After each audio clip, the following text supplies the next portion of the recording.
There is fake news, there's media bias, there are conspiracy theories. What's going on and how can we tell? That's today on the Livecast.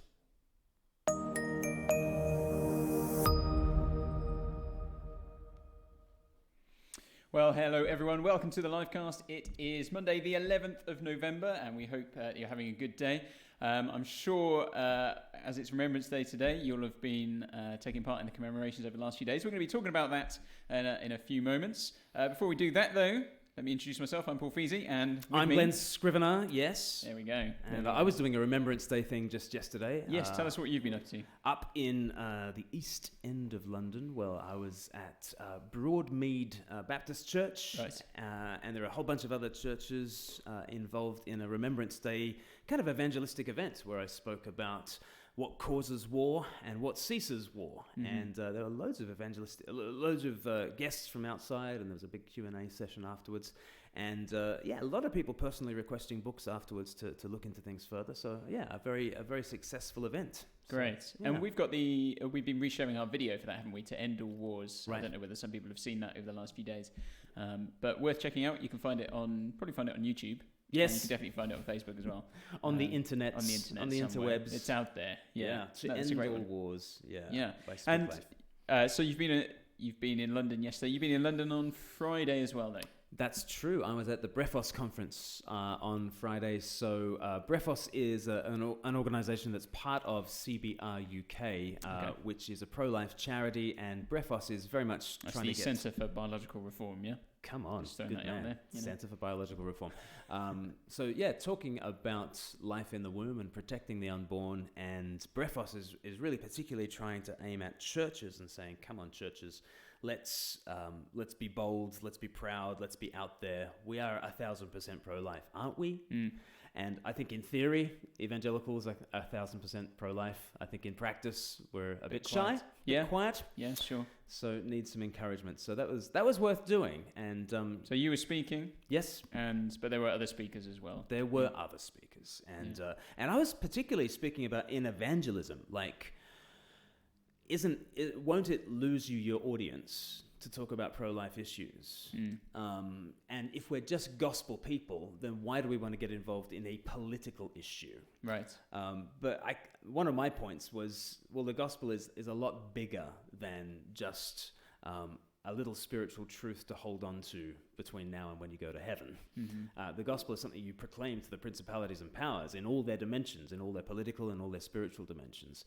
And therefore, to believe in Christmas and Easter is to believe that God the Son took flesh at conception. And to believe it in Easter is to believe that we value the things that are not, and to despise things and the weak things because God became those things. And that actually our gospel totally embraces and speaks into the issue of the unborn. When does life begin? What do we do for the lowliest and weakest members of the human society? So let's be loud and proud and bold about our pro-life stance alongside the gospel that we preach. Yeah, absolutely. And it's one of those things, isn't it, that it's just kind of there beneath the surface of society. Right. You know? It's easy to look. I mean, I went to the conference last year and very struck by it. And I think my position before had been, well, I'm against abortion, but you shouldn't make too much noise about it because obviously it's divisive and whatnot.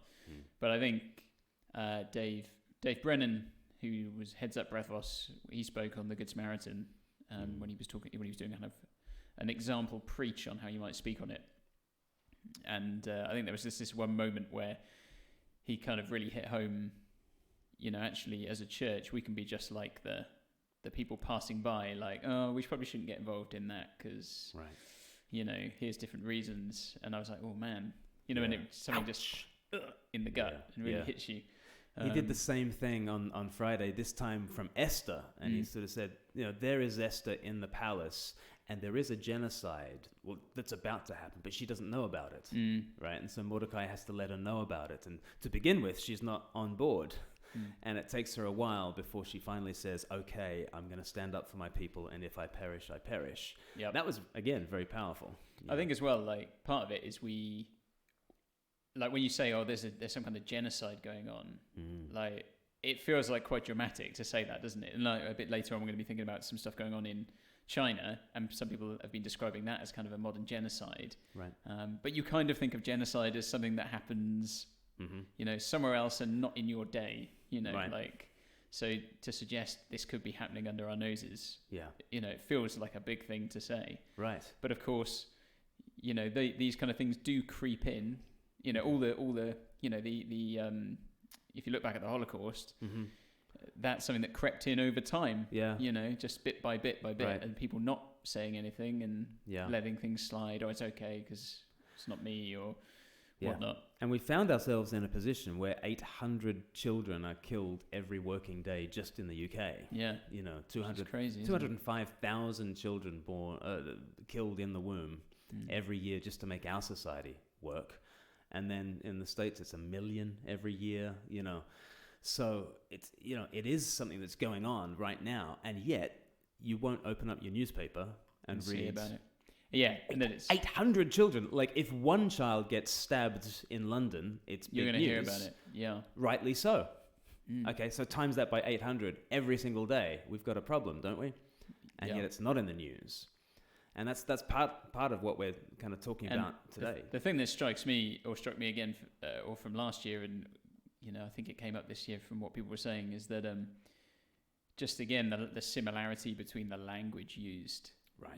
The dehumanizing of babies in the womb, even for babies being described as parasites on the mother, right? And like literally the same language used of Jews, yes, during the war, yes. And you just think, like, my goodness, like, how can you not see the parallels? And there's parallels with slavery as well and stuff. But yeah. And yet, so it's not in the news, it's not covered. And so we think the biggest news going on is Brexit or impeachment or whatever, And yet what is covered in the news is not really what's going on in the world. Not only are there issues about abortion, there's also the good news stories of the gospel is going forward in the world. And Jesus is discipling the nations. And the enemies of Christ are being put under his feet by the Father as the church expands to fill the ends of the earth. Like that's the big stuff that's going on in the world. Yeah. But that's not on BBC Breakfast. No. And it's interesting and we're going to look at a few examples of things that are kind of not in the news or partly are, but not in full. And it would be interesting to think, why do some things get in and why do other things not? So. And a funny example of something great getting into the news happened just the other day with Henry Billinge. Harry, sorry, I keep Billinge. saying Henry. Yeah. Harry Billinge. Tell us about Harry Billinge. Still can't get it. Harry Billinge, so he's a 94-year-old war veteran, and he'd been kind of at the D-Day landings, and he appeared on... the clip that's kind of doing the rounds is from BBC Breakfast. He'd been on it before, I think it was BBC Breakfast he'd been on before, and kind of interviewed because he'd raised money for a memorial that was being built there, but then he was spoken to just in the last few days by, I think it's Dan Walker and Naga Munchetty, who have they've been in the news recently as well, haven't they? Yes, very much. But yes, and he was interviewed. And he said some pretty interesting things. It was wonderful. Some great things. Should we have a look? Yeah, I think we've got a clip. Well, that's a very good thing for the memorial. Well, it is, because you've campaigned tirelessly, and you continue to do so, to make sure that it is not forgotten, and that the men you fought alongside, who died alongside you, are not forgotten. Well, what a waste of life, really. I was deeply moved when they sent me the brochure for this marvellous memorial on Gold Beach where I landed. And I told my wife I must get some money. So I did, and I've been doing it in the market in St Austell and in the town of St Austell. And it's a privilege for me to do that. And when I'm doing this collection, I get a wonderful calm comes over me, because I'm doing something for the boys that never came back. What a terrible waste of life. Young men 18, all taught by our lovely country how to kill people. And when you've done that, you've got to live with it. Now, I couldn't do that. I couldn't stay in London. I had to get out of London, too much noise. And I had to go down to the West Country, where I've been greatly and lovely treated. Everybody loves me in St Austell, and they've been very generous to me. There's no words to describe it. And I would like to thank today, because I might not get another opportunity, I want to thank 2-4 Commando in Shibboleth, Royal Engineers, soldiers, not Royal Marines, soldier commandos. And I'd like to thank my mate, Mr. Dan Newbolt. He got a Bentley, who took me all around the place in his Bentley, lovely heated seat, and he was treating me like a lord. And all the young bloke, Lee, who came from the ferry when I got over from Normandy, took me all the way down in his car to St Austell. And been down to see me several times since, and took me out for the weekend with these lovely men. Well, apologies for that. I mean, I'm sure everything you were saying was great, but we realised that's actually not the right clip. So that is the interview that the clip is from, but unfortunately that was the whole interview, and we wanted the clip from it. Let me tell you a bit about what he said. So he was asked what he would say to younger people today, and he said, "There's a lot of youngsters come up to me and give me money for the memorial, but beyond all comprehension about D-Day. I hope that they will learn to love one another. There's a lot of hate in the world, a lot of greed and a lot of nonsense. Don't worry about that," he said. And then he went on to say, "We've got so much to thank God for." He said, "They ain't got no time for God. I don't think we shall ever come round. Turn back, O man, forswear thy foolish ways. We've been stupid. We're so clever. We can blow one another up, but you don't love one another. That's the strongest thing on earth. Love is stronger than death, and he's coming back. Our Lord Jesus said he'll be back, and he will." Amazing. Yeah. And all of which, during that point, Nagaman Chetty's desperately trying to end the interview. Yeah. We don't want that stuff. Yeah, no. It's like we really... I mean, the thing that struck me, interesting that, this kind of got picked up. We're talking about what isn't in the news. So this did get picked up, the bit about... The first bit he said, there's a lot of hate in the world. I hope people learn to love one another. But actually, there's very little being picked up in the mainstream media about him talking about Jesus coming back, and that's obviously where his values come from. Mm-hmm. It's fascinating to me that, here's this, we're looking at this guy sitting there and we're saying, let's remember this generation and all they've done for us. Oh, but don't start talking about your values, that generation, please, because we don't want any of that. Like, oh, no, quick cut, go to the next thing. Like, Yeah. And all that he says in that bit that you just quoted is like the truth, and it's the most important thing that you could possibly speak about. There's a lot of hate in the world, a lot of greed, a lot of nonsense. Don't worry about that. We've got lots to thank God for. Jesus is coming back. Like, you couldn't think of anything more current. Stronger than death. Love is stronger than death. That's huge stuff, isn't it? Song of Songs, chapter 8. Yeah, there we go. Just like huge. But it's absolutely huge, but like we're just used to on BBC Breakfast saying, "Oh, and there's a new caramel latte from Starbucks." And we sent Bill out to the shops to try it out. And now here's Sandy with the weather. We're used to that kind of nonsense. We're not used to actually talking about what's real. We're actually just used to talking about this news cycle. So that's just a funnier example of the news and what happens when people actually talk about what's serious in the news.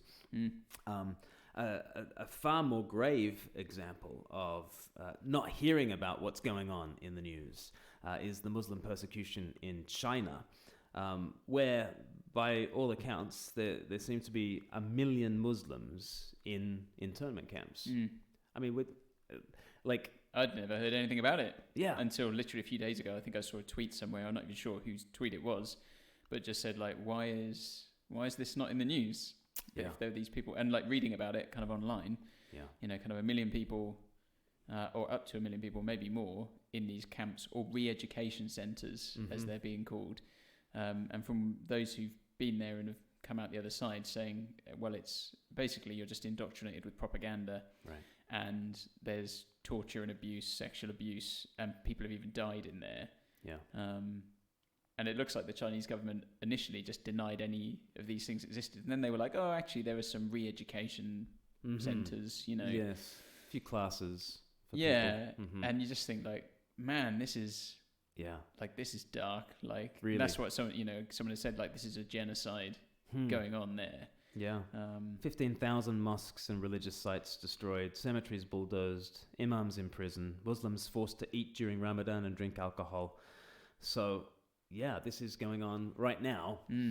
And yet, interestingly, there were some NBA stars, basketball, stars in America who wanted to stand up for the Hong Kong protesters. Yep. And all of a sudden, their Chinese sponsors got really antsy, and the NBA kind of backed off massively and sort of said, "Oh, we praise our Chinese overlords," because where's the money coming from? Well, and that's someone had said that in one of the comments on a tweet or somewhere like that if this was another country, if this was a country that didn't have nuclear weaponry and basically lots of money that backed Financial up clout, our economies, we'd have been all over it.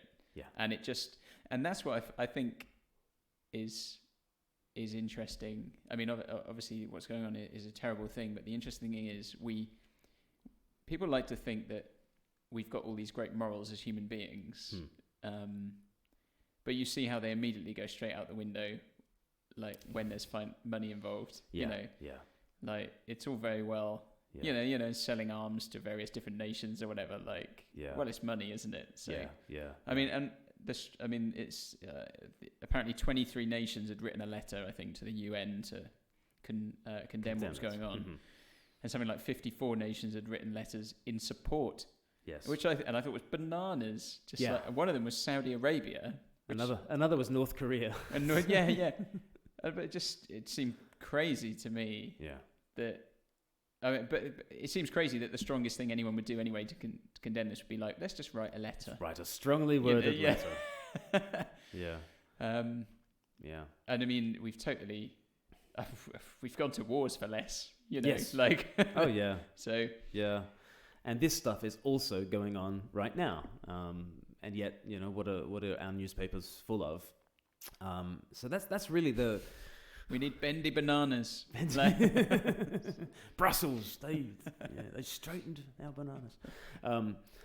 This is what this episode's about, really. Like, what is really going on in the world, and who's in charge of what we hear? Because what about fake news? What about media bias? What about conspiracy theories? Because another big story that's gone on this last week has been caught on a hot mic. It seems to be the lingo.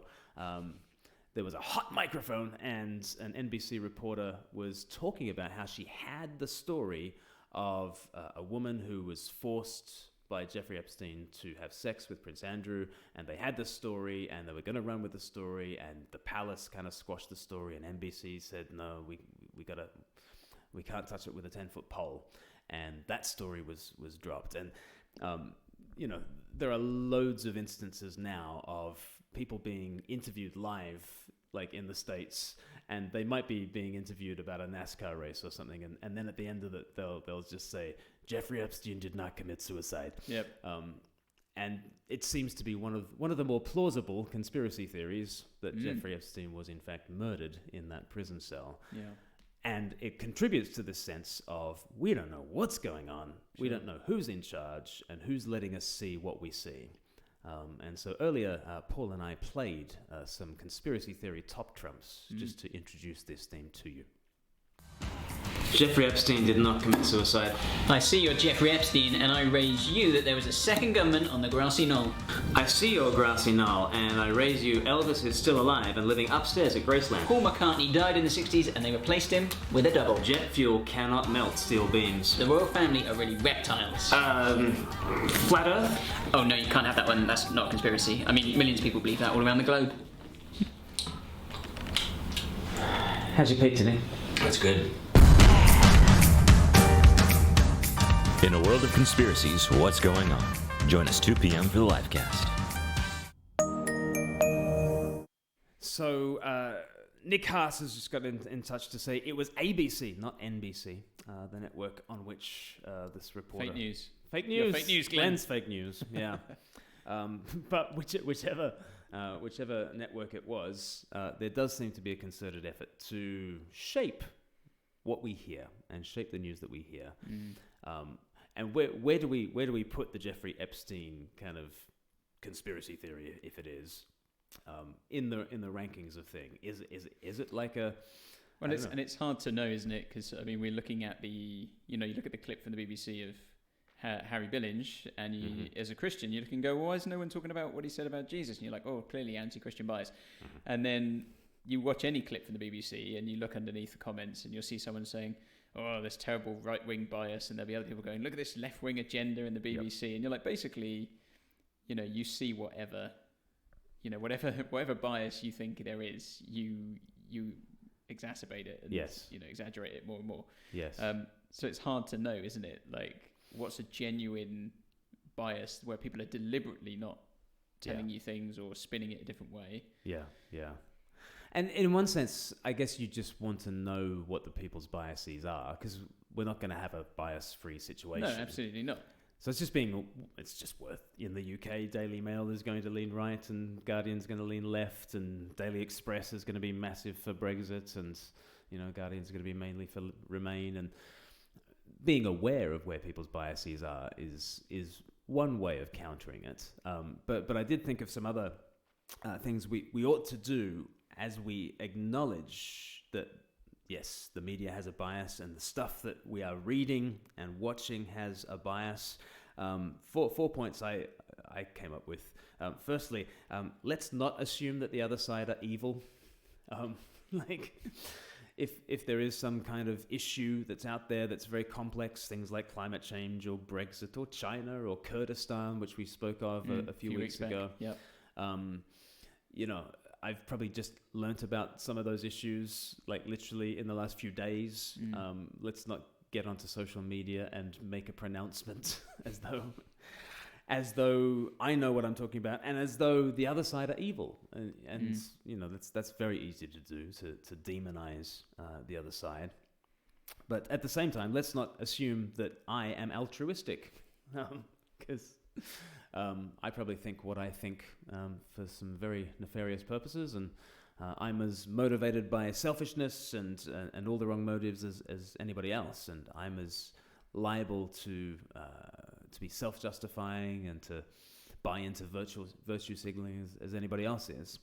So let's not assume that, and let's not assume that we know the full situation. Definitely, as all that we're talking about here is how we know so little about the world that we live in. And what's being reported to us is just such a tiny fraction and delivered from a particular angle and a particular bias. And we even if people say, well, that's why you've got to go and do your own research. Well, right. That's difficult as well, because you're never going to find a bias-free, source of information. But also, we tend to, when you see a post online, or even when you're doing your research, if you see something you agree with that backs up what you already believe, you go, oh, great. And you don't really dig that deep into it. Yep. Whereas you're far less likely to be swayed by things that disagree with you. Yeah.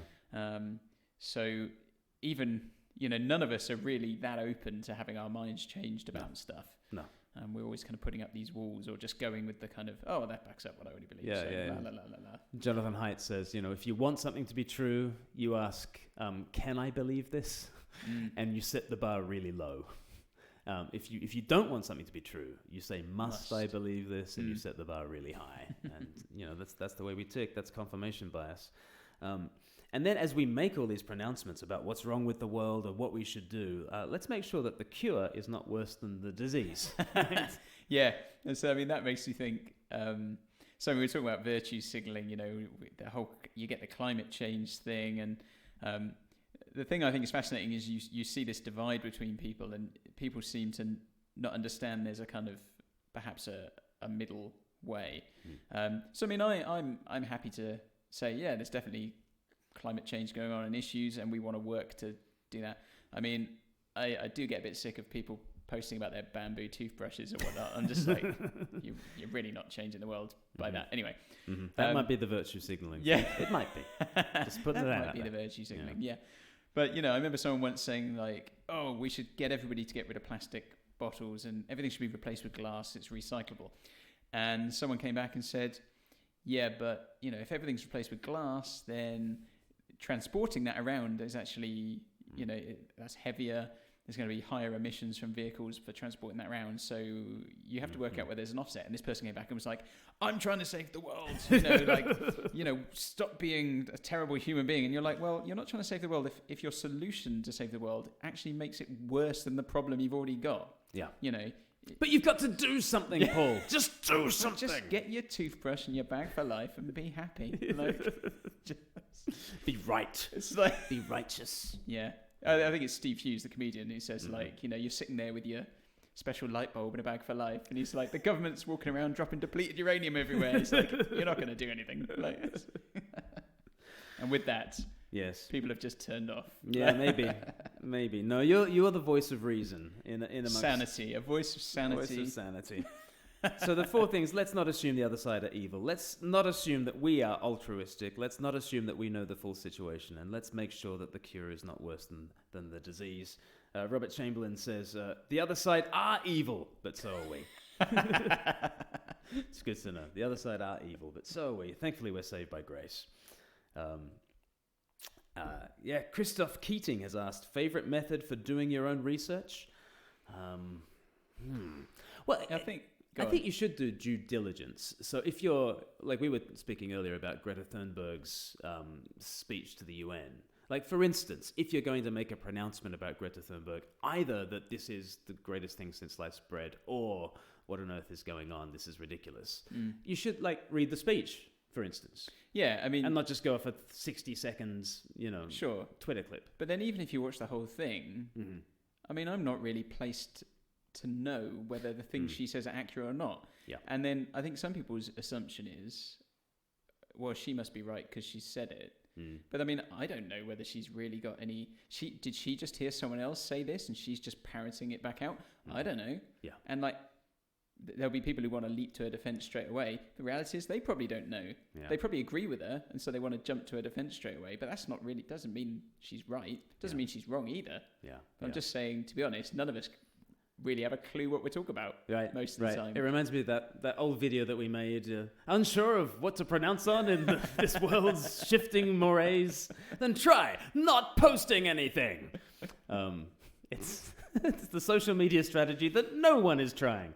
Try not posting anything. But it is that, even when we do our own research, I mean, the most I try and do, I suppose, is I'll Google around a bit. Yeah. And can I find the same information in multiple places? And it's how far can you dig though? Because you don't know whether those 5 articles pulled it from the same erroneous source anyway. Yeah. So it's really hard. It really is to know, which is why probably it's not, like we say, let's not assume everyone's evil because.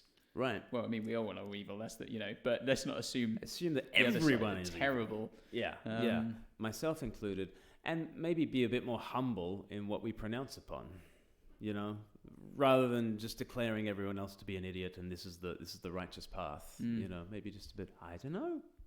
Maybe saying I don't know a bit more would that's would not help. Acceptable though. You're not allowed to do that. Silence is violence. Someone just today asked, what should we do to share the gospel with those who believe in conspiracy theories? And what's interesting, as soon as he mentioned about conspiracy theories, I started to think, do I believe that Jeffrey Epstein killed himself or not? And if I happened to believe that he was murdered, am I a believer in conspiracy theory? There seems to be a spectrum of conspiracies. But, right? It's like the acceptable... There are the acceptable conspiracies. Yeah. That we all know are true, right? The reptile one. The reptile one. The royal family. Well, no, I'm not going to say that. So there are some conspiracy theories that nobody knows who's really pulling the strings in this world. And I think we can all agree that what's going on in the world is far more complicated than a simplified version that's presented to the masses. And that's where conspiracy theories really gain traction. Because all of a sudden, if you can say to people, oh yeah, there's this instance in which that really wasn't what was going on, the government are lying to you, we can totally believe that the government's lying to us, and so it becomes totally believable that, well, if that's true, then maybe the royal family are lizards, and if that's true, then maybe it's a flat earth, and Elvis is still alive, and blah, blah, blah. And I guess what the Bible says into that is that it's true the people who say that they're in power aren't really pulling the strings, and that there are powers, both evil and good, that are far more powerful than anything that you look to in Westminster or Washington. If such a thing can be imagined. Can you imagine? More evil? A government that is more competent than Westminster? Yeah. And actually, the gospel comes in and says, yeah, there is in a sense a conspiracy. There is a hidden mystery to this world. And in Colossians chapter 2, Paul is talking about what he wants to do with the Colossians and those at Laodicea. He says, my goal is that they may be encouraged in heart and united in love, so that they may have the full riches of complete understanding, in order that they may know the mystery of God, namely Christ, in whom are hidden all the treasures of wisdom and knowledge. And Paul is writing into a culture where there are a lot of Gnostic cults and sects and people saying there's secret knowledge, and if you join my sect and you go through the initiation processes... Access to the mysteries and secret knowledge. And only little bits at a time, right? And if you pay a bit more money, you know a bit more. And, Scientology... Tom Cruise. Yeah, Scientology is very much like that. And Paul is preaching into that, and he says, yeah, there is a mystery at the heart of the universe. There is hidden secret knowledge, but you don't have to pay anything. It's for free, it's delivered to you, and everything is hidden in Christ, like on full show before the world. So who is really in charge? Is it the lizard people, right? Is it George Soros? Who's really in charge of the world? Jesus! And that's the gospel to those who believe in conspiracy theories. Yet there's so much more going on than what the Wall Street Journal is telling you, or BBC News, or whatever. So much more going on. But it's not George Soros. Yeah. It's Jesus. And that's a movement that's worth getting in on. And then you become part of the secret movement that really is what's going on in the world. Because what's going on in the world is not really what the headlines tell you. What's going on in the world is that the gospel's going forth and the disciples, the nations are being discipled. And, so for those who believe in conspiracy theories, you're right. Maybe not about the lizard people, but... not all the details. not all the details, but something's going on in this world. It's far more mysterious than we tend to imagine. Yeah. And the more we buy into a materialistic worldview, I think the more we're going to produce a lot more conspiracy theorists. Because everyone knows that the world is a lot more weird and wonderful than just protons, colliding into each other. We know that the world is much more interesting and mysterious than that. So I think we're going to see more and more conspiracy theorists. What do we preach to them? We say, yeah, it's even weirder and wonderfuler than that. Wonderfuler than that. But you don't have to pay money and get into a sect. It's Jesus, and he's out there on show. He's the hidden secret to the universe. That's my gospel to the conspiracy theorists. That's what I reckon. And Paul McCartney probably did die back in '67. There's that too. Well, if you listen to the songs backwards, it says Paul is dead. So. Yeah. Proof positive, people. Proof positive. Bless you, Max. That was Max Patterson. If you heard the sneeze out there, he is on the mend. Thank you for your prayers, everybody. Brilliant. Well, where are we off to tomorrow, Paul? Yeah, tomorrow we're off to Bath, University of Bath. Bath. Yes, for their Mission Week. Yes, it's an unusual time of year for Mission Week, isn't it? Yeah, sometimes they do it in this term rather than in second term. Mavericks, yeah. These guys. Yeah, it's nice though. It's nice that they don't do everything in February. Sure. Yeah. So I guess they kind of build up into Christmas and carol services and things. Right. So we're off there. Yeah. Speaking at a couple of lunch bars, and you're doing evenings as well. Is that right? Yep. Interviewing people. Yeah. Do you know who you're interviewing at all yet? No. Great. Okay, well, that's good. But we're going to talk about human. What does it mean to be human? It means we're rational. It means we're free. And we deal with suffering. So, So Tuesday we're thinking about freedom. Wednesday we're thinking about rationality. And Thursday we're thinking about suffering. So, yeah, it should be good. Appreciate your prayers for that. So we're taking a couple of the interns with us as well. So do pray for just safety and travelling there, but also pray for the week for the Christian Union as they invite friends as they get involved in all the different events and put it on. Pray that it will go smoothly and kind of no opposition. That'd be great. And another big thing to pray for is our Christmas films. We're releasing one this Friday, which will be our 3D animation, The Happy Land Nativity. Sweet. And, sorry? Go on, say it out loud. Thursday. Oh, even Thursday. It's coming out Thursday. Yeah, Fantastic. there we go. And do your research, Glenn. Yeah, I know. Right. Keep an eye out for that, and share it around the place. And if you want to give towards our crowdfunder for Christmas, it'll really help us to actually pay for promotion, because a lot of budget really needs to go on the promotion of the video, not just the making of it. And I think as well, at least if you see it on Facebook, I think I'm right in saying that if people like the video, I mean, that's quite good. But if you love the video, like the hearts, I think that actually does raise its profile higher. Yeah. You know, and sharing it and stuff. Comment. Yeah, commenting. Definitely comment on it. So even if you just go, yeah,